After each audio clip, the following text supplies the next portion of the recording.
Brodes Media.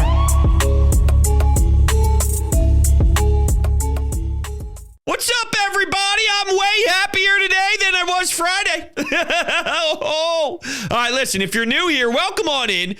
We break down Philadelphia sports every day. So why don't you smash the subscribe button, hit the thumbs up button as well. And by the way, you could take me on the road with you. Imagine Brodes sitting shotgun every time you get in the whip. Probably nothing better in life. All you have to do is search Brodes Media or Sports Talk with Brodes on Apple Podcast, Spotify, any of your podcasting platforms. And if you leave a 5-star rating and a review, it truly helps out so much. You guys are the greatest. I love you to death. And lastly, if you're interested in more Brodes Media content, you can join the memberships here on YouTube, and you will get access to Coffee with Brodes live streams that we do 8 times a month, 2 times a week. You also get access to our Discord channel. All the information is down below. Thank you so much and enjoy the show. What is going on, everybody? Welcome on in to Sports Talk with Brodes. If you would have told me that we would be sitting here Sunday afternoon, happy as hell,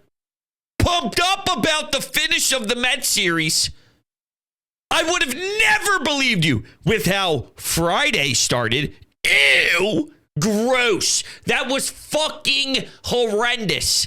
And then Saturday afternoon, okay, you're down 4-0. It was as if the Phillies were going to get dragged by their nuts all across the Delaware Valley. And instead, Cal Stevenson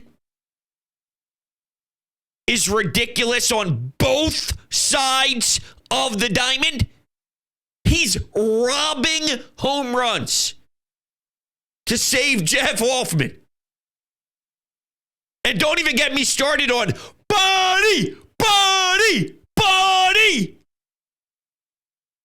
Us South Jerseyans, we got blood of lions. I said that on the air today, and it sounded cool. Don't know if I just ruined it. Here's reality. What I loved about this team is not just about it being the bottom of the lineup dudes. Weston Wilson, Cal Stevenson. It's how they're doing it with the fight back. But they're fighting back in many different ways. And when that's the case, and when you also add in the fact that whatever AAA Lehigh Valley body that you need, they're coming up large in the back end of a postseason race where you are trying to shut the door against a big-time rival who's one of the hottest in all of the league. And they are capable. And not only just capable, but you're winning because of. That's crazy. That's ludicrous. That's normally when something smells like a champion, though. It's pretty wild. One of the nights, Saturday, you're down so early in the game that it's easy to smack each other on the ass and say, we got plenty of time to continue to chip at it. We got maybe 5 more at-bats. Let's go to work. We'll be okay. Get back to the basics. And then overtime, Bryce Harper smokes 2 over the wall, which is magnificent because we desperately need him to be able to hit home runs again. So you get that over the length of the game. On Sunday, you showed it in a different way. It's a gem versus gem matchup. Peterson and Sanchez were both dialed in and locking everybody up. It's a pitching duel of the ages, some would say. And in the 8th, when the Mets take Sanchez deep, you don't have time to, quote, chip at it. We have to do it now. And to their credit, they did with back-to-back doubles from guys that are not normally the ones that you rely heavily on. It was a hell of a series. And it really is important because the job is to finish strong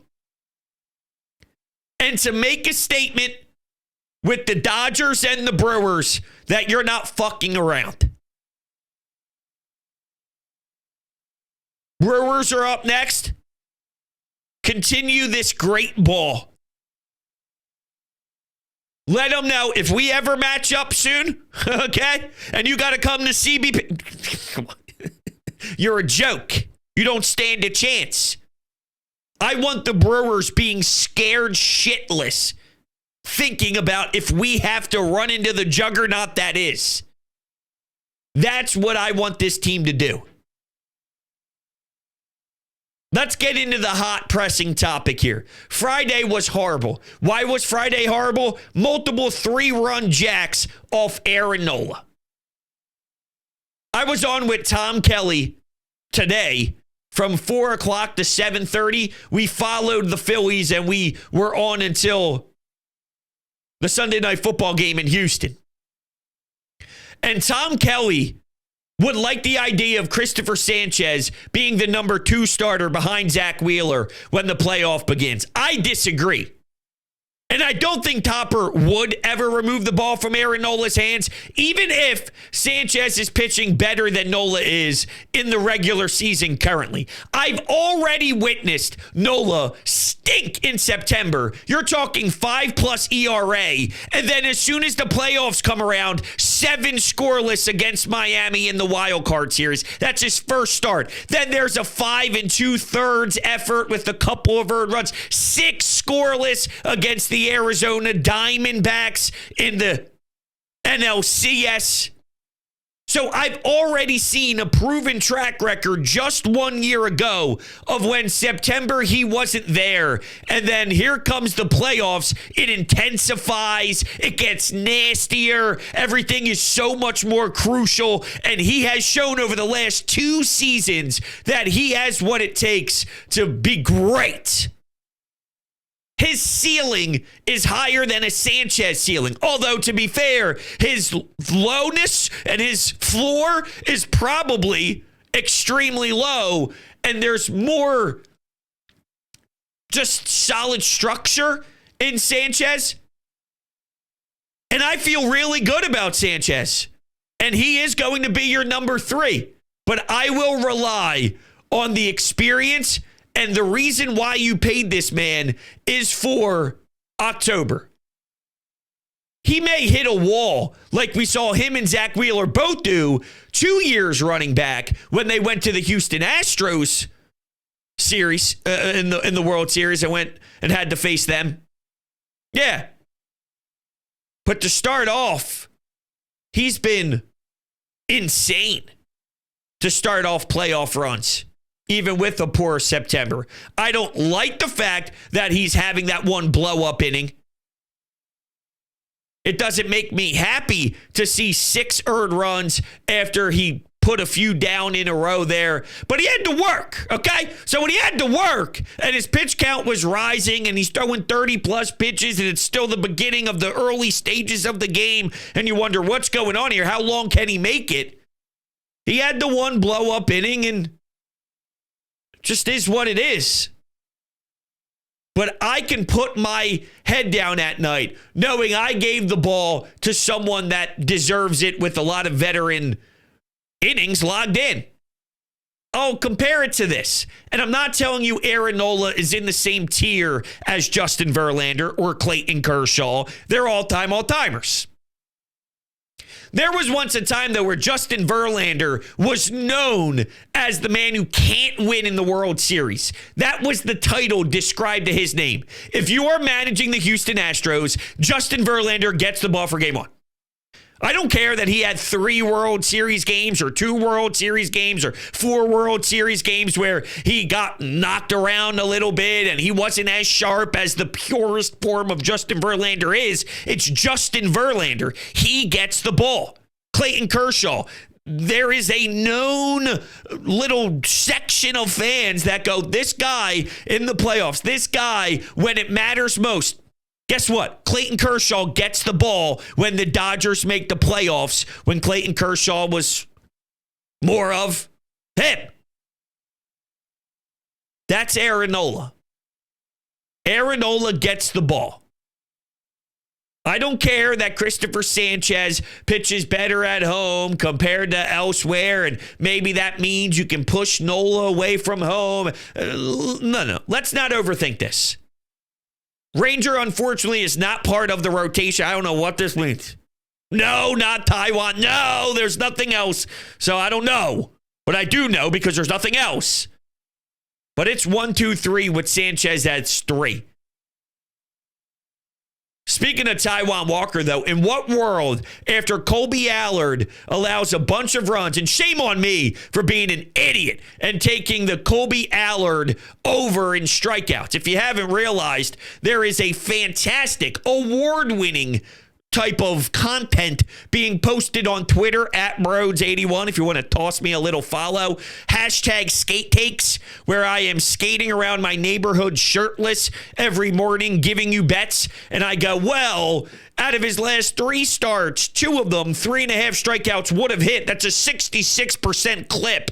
So maybe that's a good risk you're willing to take. He finished with 3. Topper pulls him early. I'm like, damn it, Topper. We're pulling Colby Allard and putting in Taijuan Walker of all people. I can't do this. I can't live with this. But these are the type of ways sports betting makes your brain work, where I'm actually getting that frustrated about it. But I was getting frustrated. I just need one more damn strikeout, damn it. But in what world does Taijuan Walker give you multiple innings of scoreless ball? And then Bryce can put the team on his back. It's insanity. Anyway, to tie a bow on the Nola versus Sanchez thing. Nola, yes. Game 2 starter. We don't have to overcomplicate things. Sanchez is closer to what we wanted Ranger to be than he is Aaron Nola. And I'm not talking Cy Young Ranger Suarez, but I do think that Christopher Sanchez is giving us something similar to when Ranger was getting on the scene and becoming more of the, whoa, what do we have here kind of thing. The early stages of Ranger. That's where we are with Sanchez right now. Nola, that's a different beast.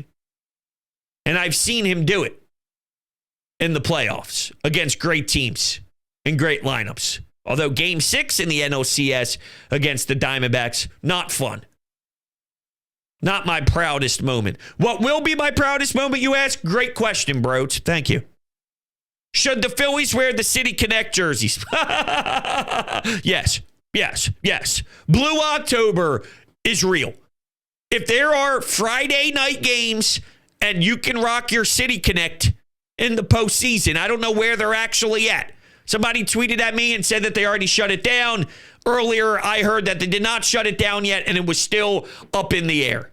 Here's reality. It would be sick, and I mean sick, to see this team win a championship rocking blue, because there's a chance Game 6 of the World Series lands on a Friday. Dude, are you kidding me? And once again, Tom Kelly disagreed with me, and he thinks it would tarnish the championship, and he'd rather push Game 6 to Game 7 and roll the dice so they could win in a Phillies pinstripe jersey. Let's not be foolish here. If they could get it done and they can rock that yellow that pops off JT Realmuto, the dark pants, I love it. I think it would be crazy, filthy, unbelievably sexy to see that when the national broadcast is on and all the outsiders are tuning in, flicking it on, and you got the diehard baseball fans going, all right, let's see what it's like to play in Philadelphia. Holy hell. Bryce Harper has the second swing of his life, and this time he's doing it with this unbelievable blue swag. I can't believe there's so much hate towards it. We put up a Twitter poll, and it was, the last time I checked, somewhere along the lines of 87% of Phillies fans say absolutely not, do not even think to attempt putting them on for Red October. Why not? It could be Blue October. 83% say no. 17% have very, very big brains with a lot of knowledge. All right, so what else did I forget to mention when it actually comes to the game? Oh, yeah. All right, so let's get to this walk-off game. You know what's fantastic about JT's 0-2 delivery for the win?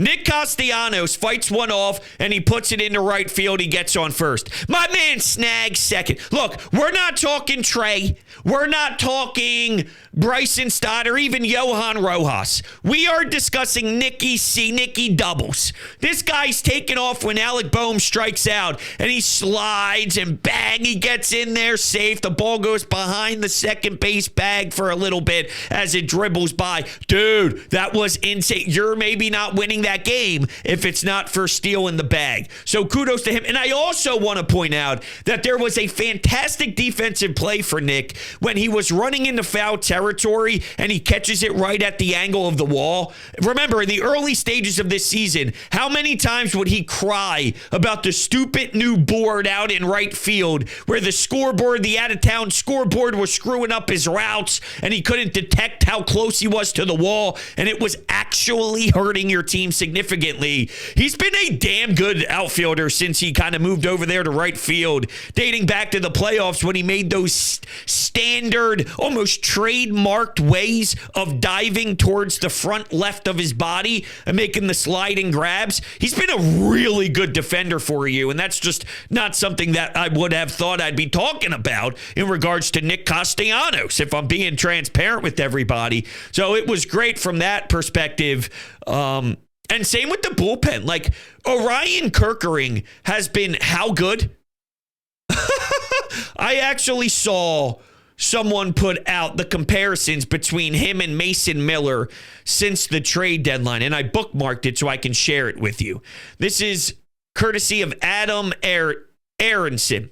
So, rookie relievers, Orion Kerkering. Okay, so no, sorry, it's not even about the trade deadline at all. It's just in totality. Rookie relievers Orion Kerkering and Mason Miller have both pitched 58 and 2/3 innings in 2024. Orion Kerkering has a 1.99 ERA with 68 strikeouts and walking 14.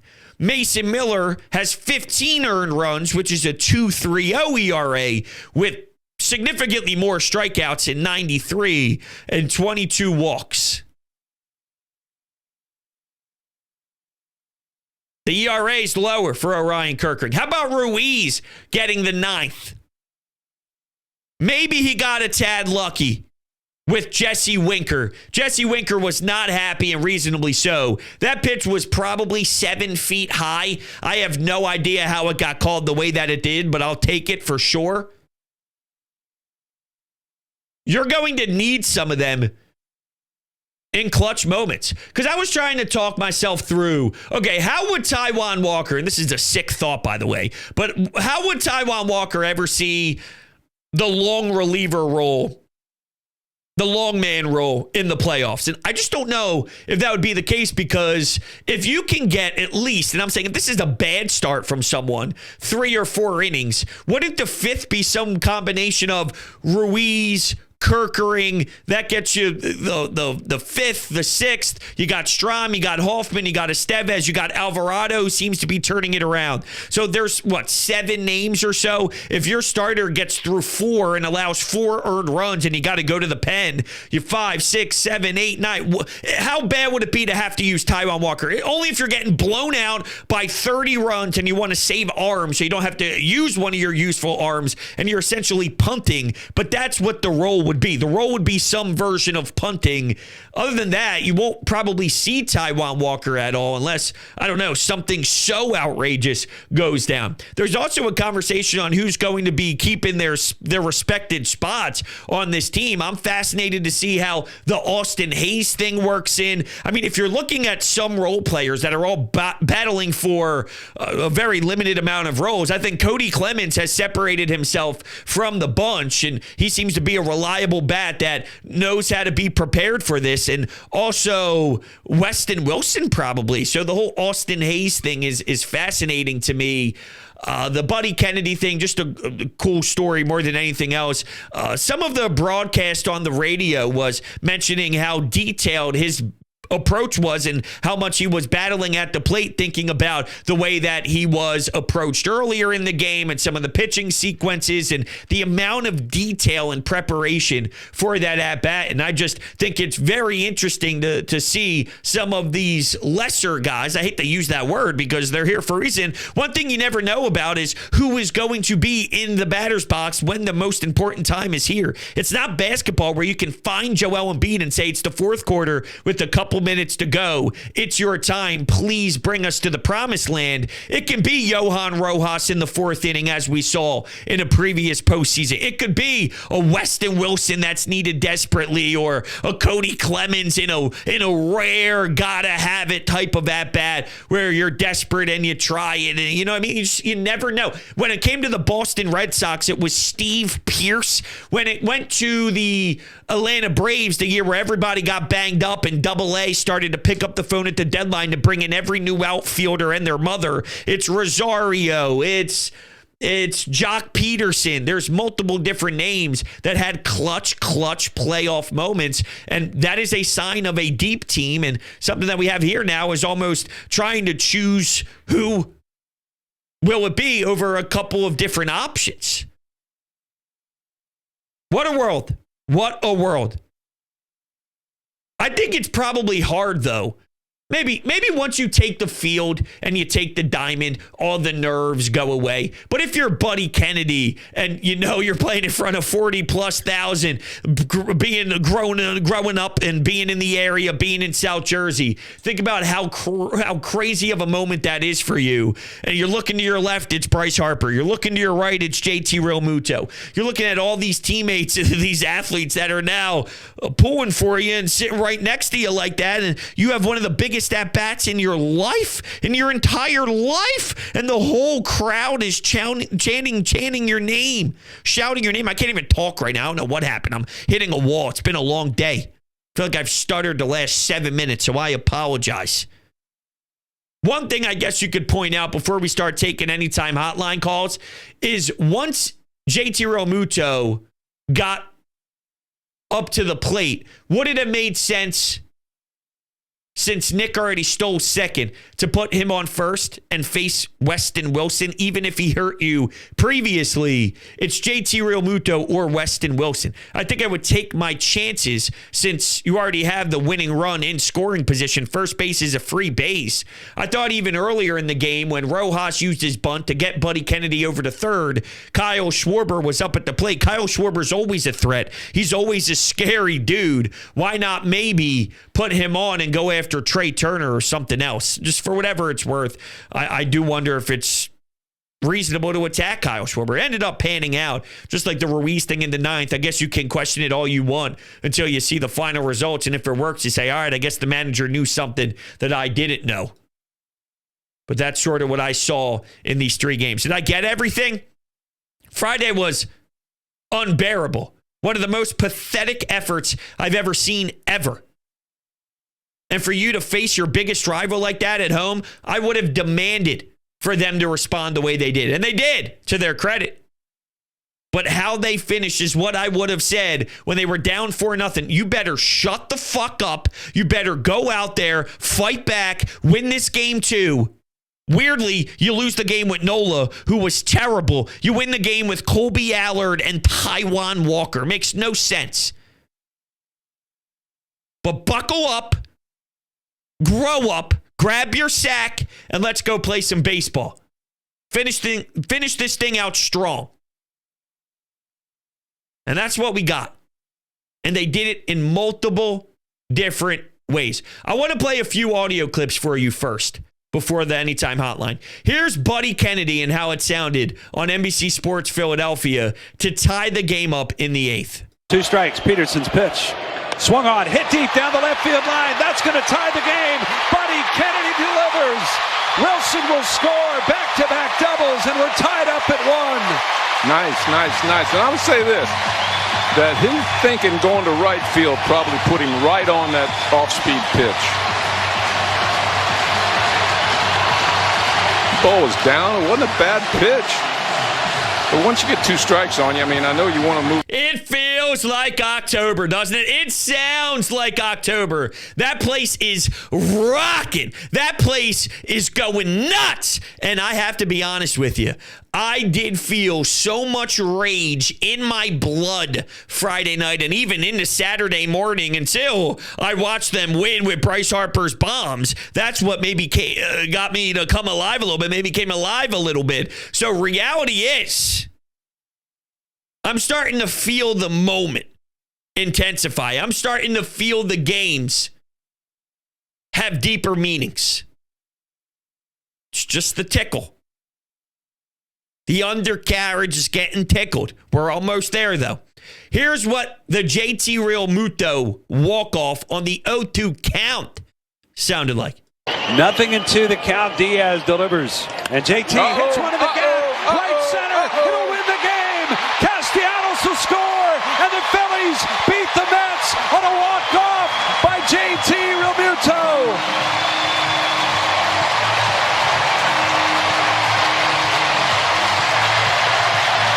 Magic number is down to 6 as JT with his 6th career walk-off hit.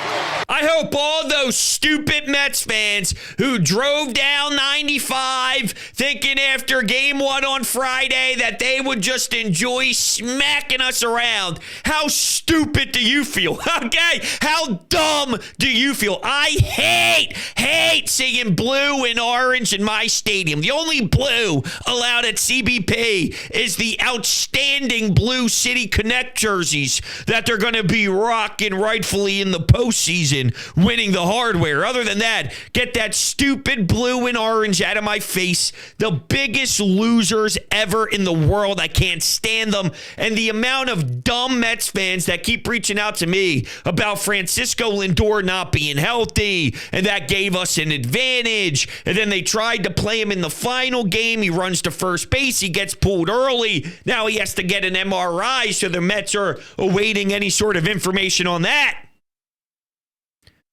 Yes, Bryce Harper, our MVP and face, hit 2 home runs and helped win a ball game, even though Cal Stevenson was the storylines and the headlines, which is actually hard to even fathom. Francisco Lindor would make an impact if Colby Allard was walking as many as he did and Francisco Lindor was batting at the top of the lineup. Is it 4-0 instead of 1-0? Because remember, that first frame ended 1-0. The Mets absolutely could have pounced and made it hurt worse. If Lindor's up, I get that. It's a big bat to miss. Shut up and stop crying about it. We had to deal with Alec Boehm needing to go to Lehigh Valley, which he went 2 for 4 before getting the nod back up here in the roster, in the lineup for the big league club. And we didn't have Edmundo Sosa. We're playing Cal Stevenson. We're playing Buddy Kennedy. We're playing Weston Wilson. Do you not realize how completely different that is from what this team is supposed to be? So we got our own version of that too. So shut up. All right, let's go to Sean and hear his thoughts on this fantastic series. Hey, what a great day in Philadelphia sports thus far. The A.J. Brown injury, outstanding. First you have the Cowboys getting their ass kicked. That's never a bad thing. And the Phillies coming off the deck to take 2 out of 3 from the Mets. What a huge win. Great job by the bullpen. And again, unsung guys added to the roster, like a Weston Wilson earlier this year, like a Buddy Kennedy. I mean, even a Jose Ruiz, who was pretty much a nondescript reliever early in the year.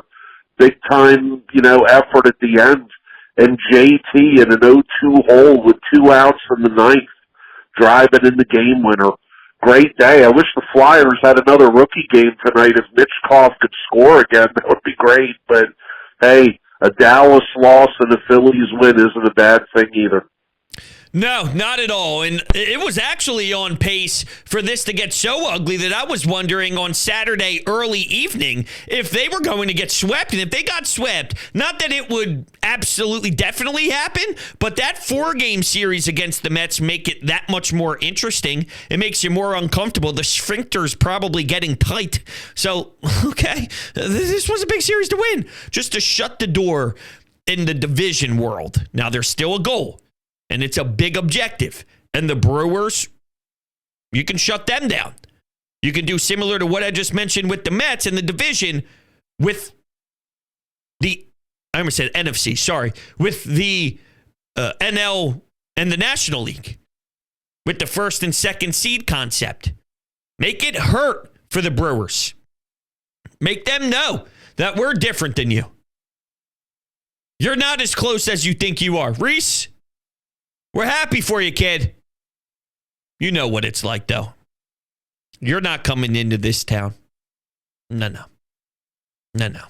Cute thinking you can. You're not coming into this town. No shot. All right, let's go to Amadeo.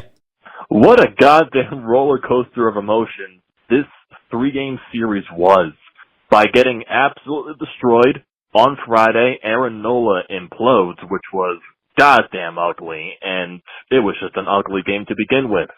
Then you start down 4-0 in game 2. Then Taijuan Walker has to come into the game, and you're just thinking to yourself, okay, this is probably a series loss. Oh god, they're actually going to blow this entire thing, aren't they? But then something changed. It started with Taijuan Walker giving us 3 scoreless innings. No one expected that at all. And then Bryce, from the dead, power-wise, 2 homers. Didn't see that coming from a mile away. But of course, Bryce Harper does that because he's amazing. It was something, and I would have never in a million years drew it up that way. That's for damn sure. All right, everybody, that's going to do it here on Sports Talk with Brodes. Thank you all so much for kicking it with me, and I will talk to you all on the next one.